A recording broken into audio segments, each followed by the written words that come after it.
The strange call that changed my night, I still remember that night as if it happened just yesterday.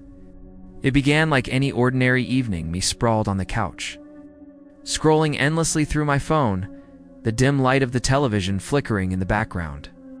The streets outside were eerily quiet, the kind of silence that presses against your ears and makes every little sound inside the house feel too loud. Then it happened. My phone buzzed sharply on the table beside me. At first, I ignored it, assuming it was just another random spam call. But the vibration didn't stop, it continued longer than usual, almost as if whoever was calling refused to give up. Annoyed, I picked it up without even glancing at the number. "Hello," I muttered. For a moment, there was nothing. Just a faint crackle, like static, brushing against my ear. Then a voice, low, raspy, and chillingly calm, slid through the speaker. "They're waiting for you." I froze, my heart skipping a beat. "Who is this?" I demanded, trying to sound braver than I felt. No answer, just the same static. And then the line went dead. I stared at my phone screen, unsettled. No name, no number, just the words "unknown caller." At first, I tried to brush it off. Maybe a prank. Maybe some kids messing around. But deep down, something about that voice gnawed at me. It didn't sound like someone playing a joke. It sounded serious. Too serious. I tried to distract myself by turning up the volume of the TV, but the house suddenly felt too big, too empty. Every creak of the wooden floor, every sigh of the wind against the window made me jump. And then, as if the night was determined to keep me on edge, my phone buzzed again. This time I hesitated before answering. My thumb hovered over the screen. Finally, with a deep breath, I picked it up. The same static, the same oppressive silence. And then the whisper, "Come to the old road. We've been waiting." My mouth went dry. The old road, everyone in town knew about it. It was an abandoned stretch that cut through the forest, closed off years ago after a string of accidents. People said it was cursed. Some said you could still hear the cries of those who died there. No one went near it anymore. I wanted to hang up, wanted to pretend none of this was happening. But instead, I asked the stupidest question of my life. "Who's waiting?" The voice chuckled. Not a warm laugh, but a sound that chilled me to my core, like bones scraping together. "You'll see." And just like before, the call ended. My hands were trembling now. My logical side screamed at me to lock the doors, stay inside, and forget the whole thing. But there was another part of me, some foolish, curious part that couldn't let it go. Why me? Why that road? And most importantly, what do they mean by "they're waiting for you"? I stood by the window, peering out into the night. The streetlights cast long, thin shadows across the empty pavement. No cars, no movement, just silence. And yet I couldn't shake the feeling that someone or something was out there watching me. The more I thought about it, the more I felt an invisible pull, like a thread tugging at my chest, urging me toward that cursed road.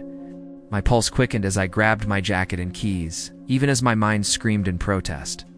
I didn't know it then, but the moment I stepped out of my front door, my life was about to unravel in ways I could never imagine. It all started with that one call. A shortcut through the abandoned road, the night air hit me the moment I stepped outside, colder than it should have been for that time of year. My breath misted faintly in the glow of the streetlights, and the silence that clung to the neighborhood felt heavier than before. I almost turned back, almost convinced myself that none of this was worth it. But that strange pull inside me wouldn't let me stop. The drive to the old road wasn't long. The car's headlights cut through the darkness, but the further I went, the emptier everything became. Stores and houses gave way to overgrown fields and thick woods. Even the radio, which I had turned on to calm myself, began crackling with static, no matter what station I tried. By the time I reached the barricades that blocked off the old road, I was already regretting my decision. Rusted metal beams, covered in peeling "Do Not Enter" signs, stood across the cracked asphalt. The place looked exactly like the rumors had painted it, dead trees looming overhead, weeds sprouting through the pavement, and a suffocating stillness that made me grip the steering wheel tighter. I killed the engine and sat there, staring. My mind screamed at me to turn back. But then my phone buzzed again. Another call. My heart thudded as I raised it to my ear. No greeting, just that same low whisper. "You're close. Don't be afraid." The line went dead before I could reply. I swallowed hard and shoved the phone into my pocket. Against every ounce of reason I had left, I got out of the car and slid between the gaps in the barricade. The moment my feet hit the cracked asphalt of the old road, the air changed. It felt heavier, colder, as if I had stepped into another world entirely. The only light came from my phone's flashlight, a thin, shaky beam that barely pushed back the darkness. Every step echoed louder than it should have, as though the road itself wanted me to know I didn't belong there. I kept walking, my nerves stretched thin. The silence was unbearable, broken only by the crunch of gravel under my shoes. Then I heard faint footsteps behind me. I whipped around, shining the light back the way I came. Nothing, just the barricade, barely visible in the distance. "Hello?" I called out, my voice trembling. No answer, only silence. I turned back and forced myself forward, each step quicker than the last. But the feeling wouldn't leave me. Someone or something was following. I could feel it. Halfway down the road, I noticed something strange. An old lamppost, bent at an angle, flickering faintly with light.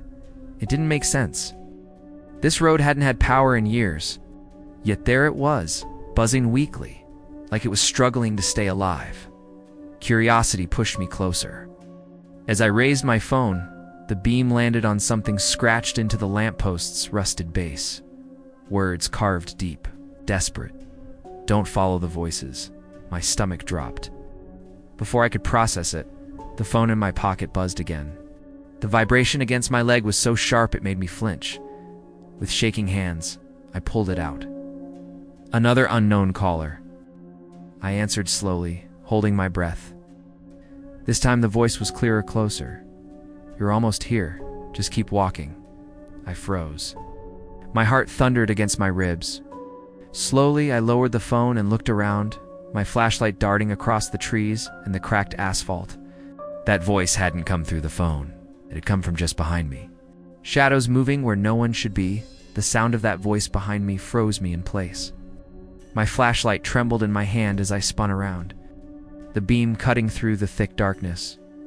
Nothing, just trees swaying gently in the cold wind, their branches scratching against each other like brittle bones. My throat tightened, and I forced out a shaky laugh, trying to convince myself I was imagining things. But I wasn't, because then I saw movement. At the very edge of my flashlight's reach, a shadow slipped across the cracked pavement, long and thin, too fast to belong to anything human. I jerked the light toward it, but the space was empty. My stomach knotted as I took a step back, my shoes crunching against loose gravel. "Who's there?" shouted, my voice echoing down the abandoned road. No reply. Instead, more shadows began to move. This time I was sure of it. Shapes flickering across the trees and pavement just beyond where my light could touch. They darted too quickly, melting into the darkness the moment I tried to catch them. I spun in circles, my flashlight shaking wildly, my breath coming in sharp, panicked bursts. "This isn't funny," I yelled, though my words only made me sound more desperate. Then, just for a split second, I saw one of them, a figure, tall, thin, standing perfectly still at the edge of the road. My light landed on it, and my stomach dropped. The figure wasn't solid. It looked like a smear of shadow. Darker than the night around it, yet shaped like a person. The moment the light touched it, it twitched, jerked, unnaturally like a broken puppet hand, then vanished. My legs nearly gave out. I stumbled backward, my heart hammering so hard it hurt. The voice inside my head screamed for me to run, but my body refused to move. That's when the phone buzzed again. The vibration startled me so badly, I nearly dropped it. My hand shook as I answered, pressing it to my ear. Static. Heavy, suffocating static. Then the whisper, "Don't turn around." I froze. My blood turned to ice as the words sank in. Slowly, every hair on the back of my neck stood on end. Something was behind me. I didn't need to turn to know it. I could feel it, the weight of unseen eyes burning into my skin, the faint sound of breathing that didn't belong to me. My grip on the phone tightened until my knuckles ached. "Don't," the whisper repeated, but this time it wasn't from the phone. It was right in my ear. I spun around, swinging the flashlight wildly. The beam landed on empty road. No one, nothing. But for the briefest moment, I thought I saw something dart into the trees, a blur of darkness. Faster than my eyes could track, my chest heaved as I staggered back. The lamppost with the carved warning was still behind me, its faint light flickering. I didn't know whether to keep moving forward or turn and run back to my car. That's when I saw it again. At the far end of the road, illuminated faintly by my trembling flashlight, stood a group of figures. Not one, not two. All of them perfectly still, all of them facing me.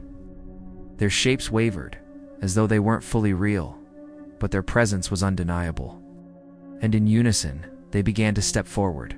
The sound of their feet tore whatever they echoed against the cracked pavement, slow and deliberate. I stumbled backward, my flashlight flickering as if it, too, was terrified. My phone buzzed one last time in my hand. I lifted it to my ear with trembling fingers.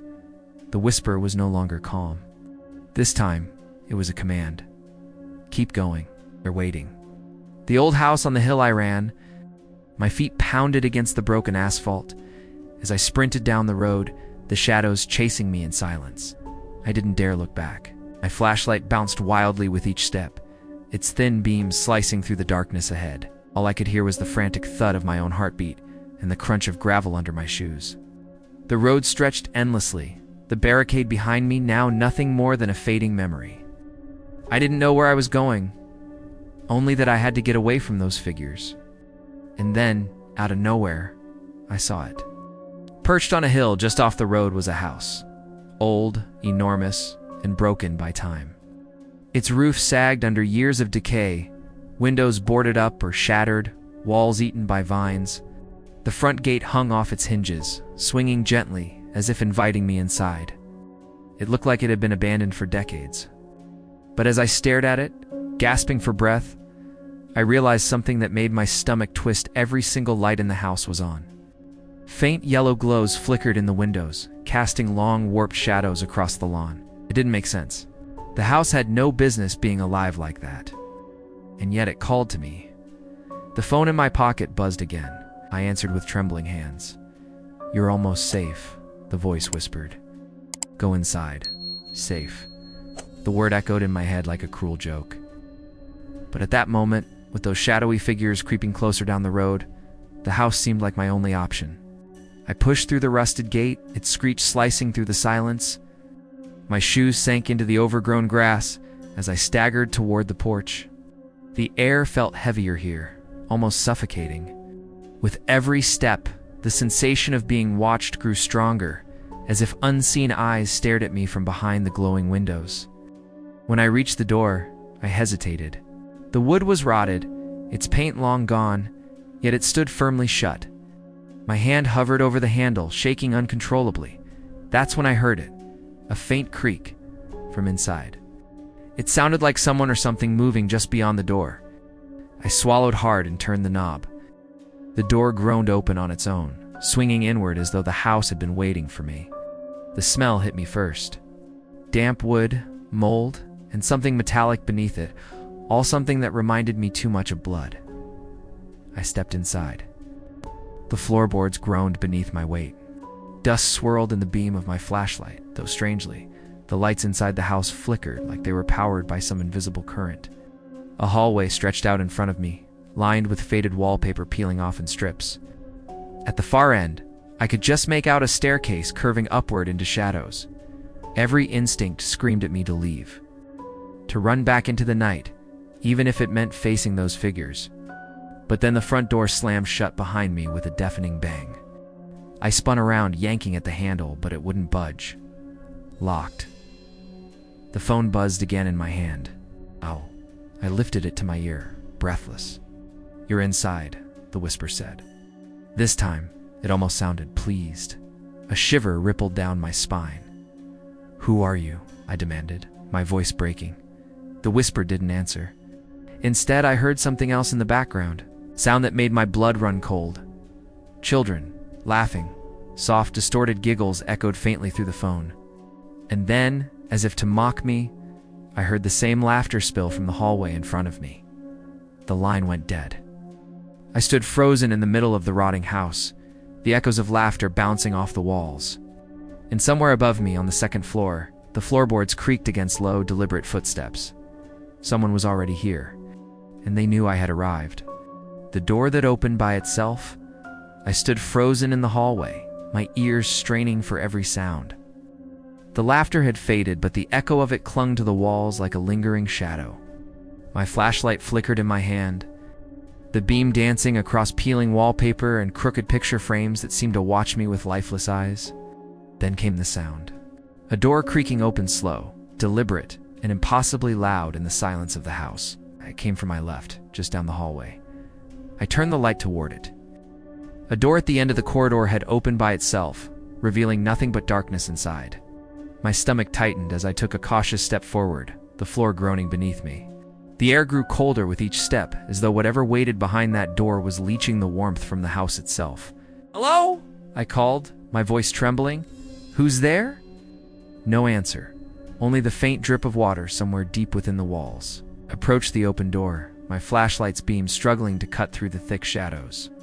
It looked like a small room, but the darkness was unnaturally heavy, as though it swallowed the light whole.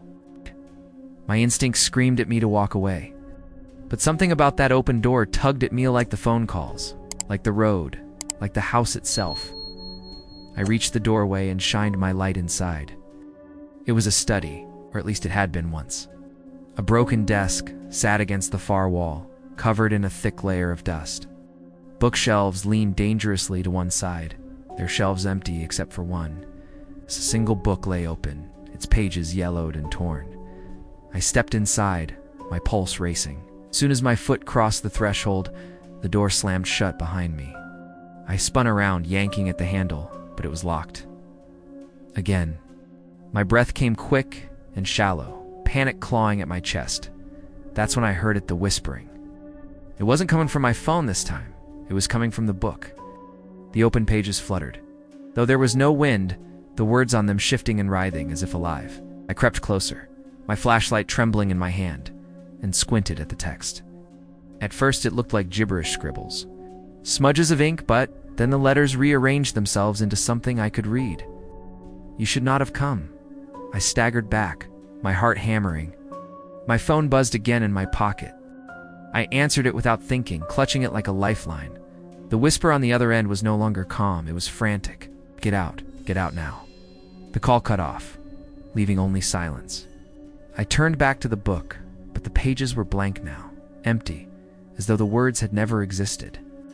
A low creak broke the silence. I lifted my flashlight slowly, the beam sliding across the room. My blood froze. The bookshelves were moving, not falling, moving. Tilting forward, inch by inch, as if something was pushing them from behind. Dust rained down as they groaned under the pressure. I stumbled back toward the door, slamming my shoulder against it. It didn't budge. My flashlight flickered again, and in that brief stutter of darkness I saw something. A figure, standing in the corner of the room. Small, childlike, its face hidden in shadow. When the light steadied, the corner was empty. Then the laughter returned soft, echoing all around me, as though children were circling the room unseen. The shelves groaned louder, books scattering across the floor. And then, with a deafening crash, one of them toppled forward. I threw myself against the door one last time, and it flew open. I stumbled into the hallway, gasping, the sound of laughter spilling out behind me. The door slammed shut on its own, rattling the walls. I stood shaking, clutching my phone and flashlight. Knowing one thing for certain, whatever lived in this house didn't want me to leave. It wanted me to play along. Whispers in the darkness, I pressed my back against the hallway wall, gasping for breath. My hands were shaking so badly, I could barely hold on to my flashlight. The laughter from the room behind me had faded, but in its place came something far worse, whispers. At first they were faint, like the murmur of voices seeping through the cracks in the walls. But the longer I stood there, the clearer they became. They weren't coming from one place. They were everywhere. I raised the flashlight, my beam darting from one end of the hallway to the other. Shadows clung thick to the corners, stretching and shifting like they were alive. I tried to steady my breathing to convince myself this was just my imagination, but the whispers grew louder. Closer. Don't stop. We're waiting. The words slithered into my ears, overlapping, twisting around each other until I could no longer tell if they were outside of me or inside my head. "Shut up," I shouted, the sound of my own voice cracking through the suffocating dark. For a moment, the whispers stopped, and then all at once they laughed. Not children this time, not one voice. Dozens, maybe hundreds. A chorus of mocking laughter that rattled the air. The floor beneath my feet creaked. I staggered back, shining my light downward. Footprints, dark, wet footprints, began appearing one after another across the wooden boards, leading toward me from the far end of the hallway. Each one pressed into the wood with a sickening squelch, though no one was there. My chest tightened. I turned and bolted toward the staircase. The steps groaned as I climbed, my flashlight beam bouncing wildly. The whispers chased me upward, curling around me like a cold fog. By the time I reached the second floor, I could barely think straight. The hallway above was even worse than the one below. Longer, narrower, every door lining it hung open as though inviting me inside. Shadows pooled in the thresholds, thick and unnatural. I tried to pass them quickly, my flashlight darting from side to side. But with every door I passed, the whispers grew louder, clearer. "Don't look in. They see you. Don't look." And of course, I made the mistake of looking. Halfway down the hall, I turned my light into one of the open rooms, bedroom, or what used to be one. The bed was overturned, the wallpaper shredded, the window cracked. And in the corner, kneeling, motionless, was a figure. It looked like a woman, her long black hair covering her face, her arms hanging limp at her sides. My breath caught. I froze in place, the beam of my flashlight locked on her. For a few seconds, she didn't move. Then slowly, her head began to lift. Her hair slid back, revealing not a face, but a hollow, voided, empty black pit where her features should have been. I stumbled backward, nearly tripping over myself, the whispers shrieking now, louder than ever. I tore my eyes away and sprinted down the hallway, my legs carrying me faster than I thought possible. At the very end of the hall, a door stood shut. Unlike the others, this one was solid, unbroken, almost new. My instincts screamed at me not to touch it, but the footsteps were coming again, wet, heavy, fast, chasing me down the corridor. With no other choice, I grabbed the handle and threw the door open. The room inside was pitch black, and before I could decide whether to step in, something cold brushed against my hand, like fingers wrapping gently around mine. I dropped the flashlight. The beam rolled across the floor, and for just a split second before it flickered out, I saw them. Dozens of pale, skeletal hands stretching out from the darkness, reaching for me. The face in the mirror, the moment those cold, skeletal hands brushed my skin, I yanked myself backward out of the room, slamming the door shut with every ounce of strength I had left. My chest heaved as I leaned against it, my palms slick with sweat. The whispers behind the door rose to a fever pitch, angry, frantic as if furious that I had escaped their grip. Then, silence. The hallway was dark now, my flashlight lying several feet away on the floor, its beam flickering weakly. I crawled toward it, snatched it up, and held it tight, whispering under my breath just to hear my own voice. "Get out, get out, get out." I forced myself to stand, legs trembling. At the end of the hall, I noticed another door, slightly ajar. Unlike the others, there was no shadow spilling from it, no whisper coaxing me inside. For reasons I couldn't explain, it felt different, safer. I pushed it open. It was a bathroom. The walls were cracked, tiles missing, the stench of mildew thick in the air. My light slid across a broken sink, a rust-stained bathtub, and finally, a tall mirror hanging crookedly above the counter. I froze. Because in the mirror, I wasn't alone. My reflection stood there. Yes, but behind me, just over my shoulder, was a face. It wasn't human. Its skin was gray and cracked like dried clay. Its mouth stretched into a jagged grin too wide for its skull. Hollow black sockets gaped where its eyes should have been. I spun around, swinging the flashlight wildly. Nothing. The room behind me was empty. Slowly, heart hammering, I turned back toward the mirror. The face was still there, only now it was closer. Right beside my reflection, my breath hitched, and I stumbled backward, slamming into the bathroom wall. The mirror trembled on its rusted nails, dust falling from the edges. My reflection stared back at me, terrified, but the face grinned wider, and then it spoke. Not with its mouth, but through the mirror itself. The glass trembled as the words seeped out in a voice like cracking bones. "You can't run from us." The lights above flickered, buzzing violently. The air in the bathroom grew icy, my breath fogging the glass. I squeezed my eyes shut, whispering, "This isn't real. This isn't real." When I opened them again, the mirror had changed. Now, there was no reflection at all. No me, no face. It's just black glass, stretching endlessly into nothing. I crept closer, unable to stop myself. My hand lifted, trembling until my fingertips brushed the surface. It wasn't cold. It was soft. Like skin. I jerked my hand back with a gasp, and the glass rippled where I touched it, spreading like water disturbed by a stone. From the ripples, a hand pressed outward long, gray fingers pushing against the glass from the other side. Cracks spider-webbed across the surface as the thing tried to break through. I stumbled for the door, but it slammed shut before I could reach it. The mirror groaned, the face reappearing in its depths, grinning with hunger. And then my phone buzzed in my pocket. I answered it with shaking hands, desperate for any distraction. "You shouldn't look at it," the whisper said. "Urgent now. Don't let it in." The mirror cracked further, a deafening snap echoing through the bathroom. Shards began to fall, each one reflecting not my face, but dozens of those hollow-eyed things, all grinning at once. The largest crack split straight down the center, and I knew I had seconds before the glass shattered completely. With a scream, I lunged for the door, throwing my entire body against it. This time, it flew open, and I stumbled back into the hallway, slamming it shut behind me. I leaned against the wall, shaking uncontrollably, clutching my phone like a lifeline. The whisper returned, softer this time, almost mocking. "You saw it. Now it sees you." Trapped inside with no escape, I staggered down the hallway, every nerve in my body screaming to get out. My legs felt weak, barely able to hold me up, but I forced myself to keep moving. The bathroom door behind me rattled violently as though something inside was trying to push its way through.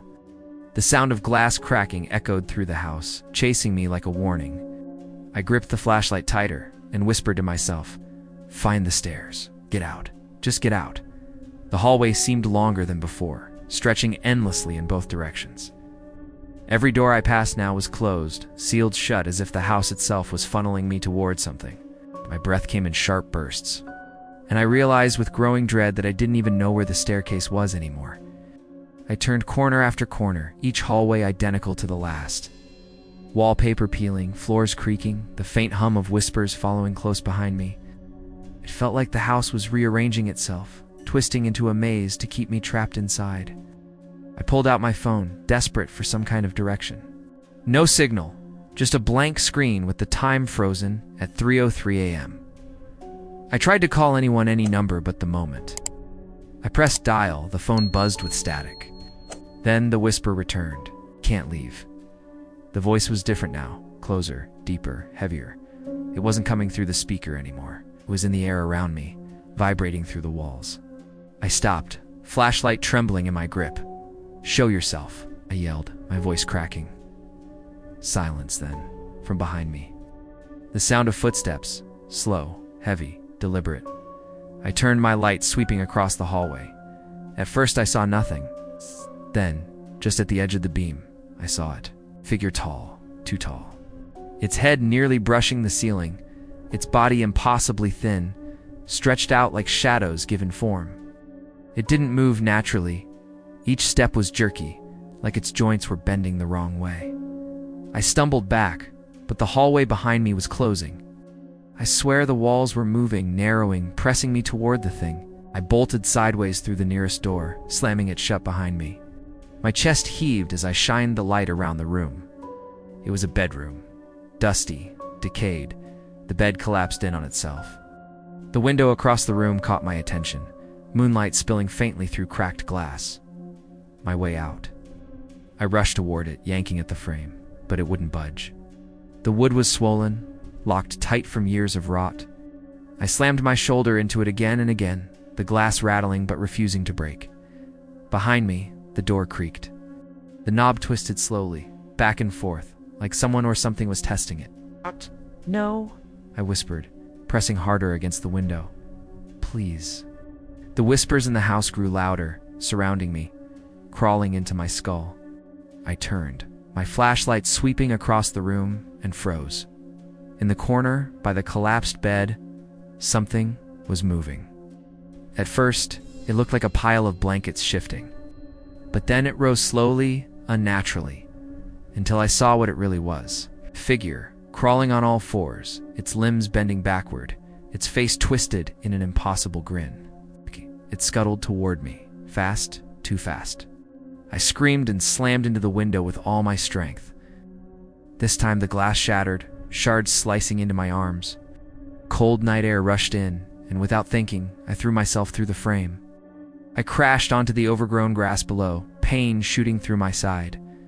Blood ran down my arms where the glass had cut deep, but I didn't care. I was outside. I was free, or so I thought.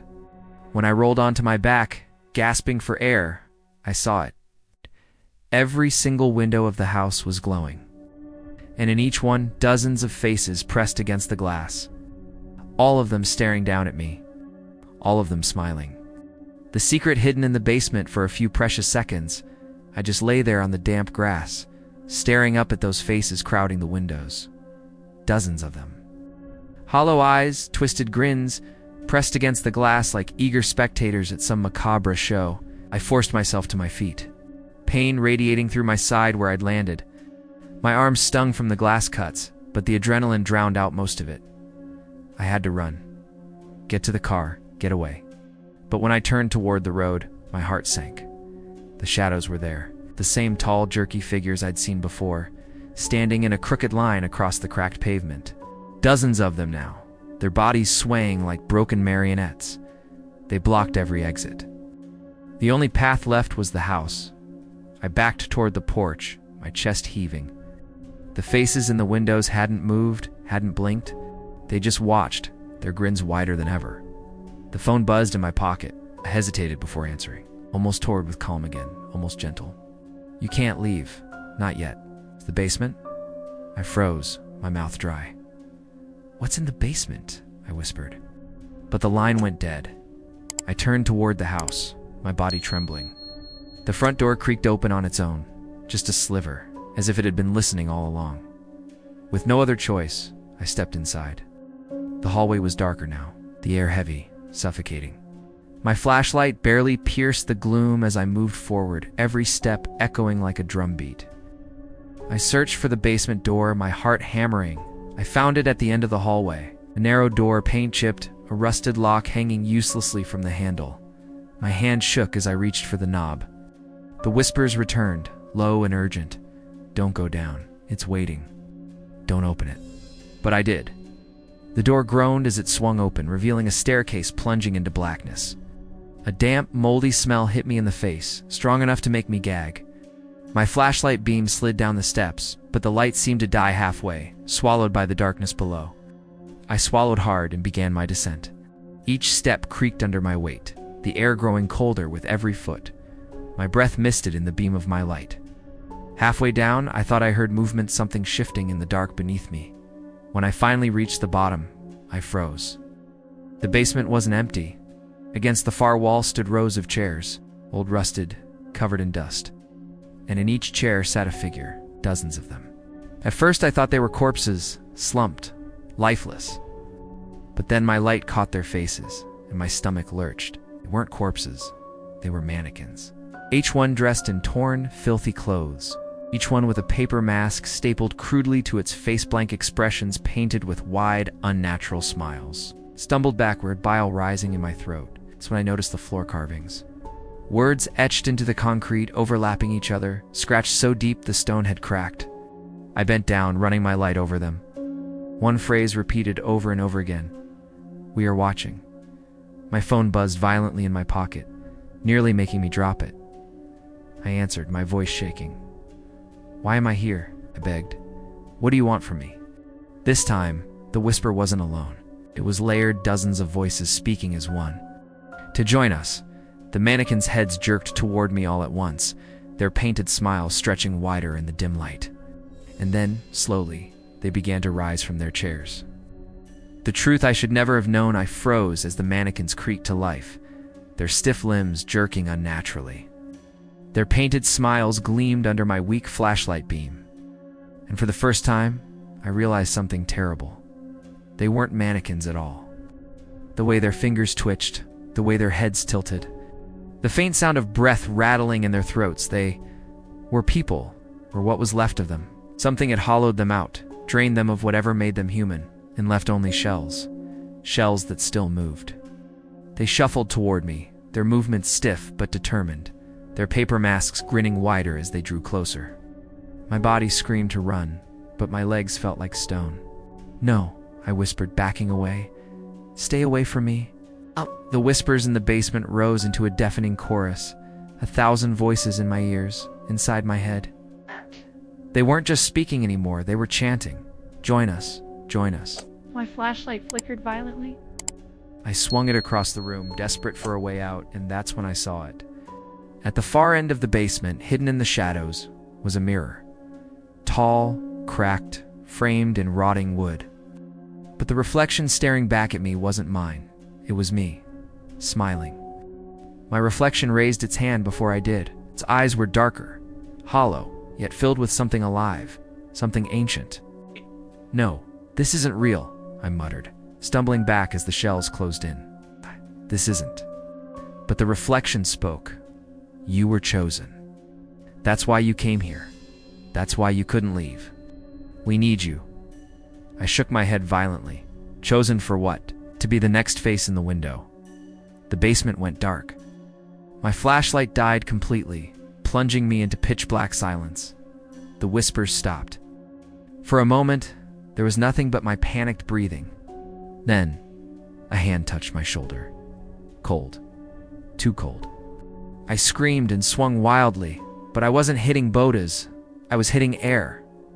The touch came again, this time from behind. Then another from the side. Then dozens, clutching, grabbing, pulling me down. I fell hard onto the carvings in the floor. My cheek pressed against the words. "We are watching." My mouth filled with dust as something pinned me down. The phone in my pocket lit up one last time. Without thinking, I grabbed it. The screen glowed, and for the first time, there was a signal. Just one word appeared. "Welcome." And then the light of the phone flickered out. The last thing I remember was the sound of my own laughter, except it wasn't mine. It was coming from all around me, echoing, overlapping, until I couldn't tell if it was outside or inside my head. When I woke up, I was standing at a window, my hands pressed against the cold glass, my breath fogging the pain. Outside, the night stretched endlessly, but I wasn't alone. All around me. In every window of the house, other faces stared out too. Some old, some young, all wearing the same twisted smile. I raised my hand to the glass, and it moved without me telling it to, because it wasn't mine anymore. And as a car passed on the distant road, I saw the driver slow down, staring at the house. At me. I smiled wider, because now I was part of the story, and I knew. Someone new was about to stop. Ending line. Even today, when I close my eyes, I can still hear the whispers calling my name, reminding me that once you see the truth, there's no way back.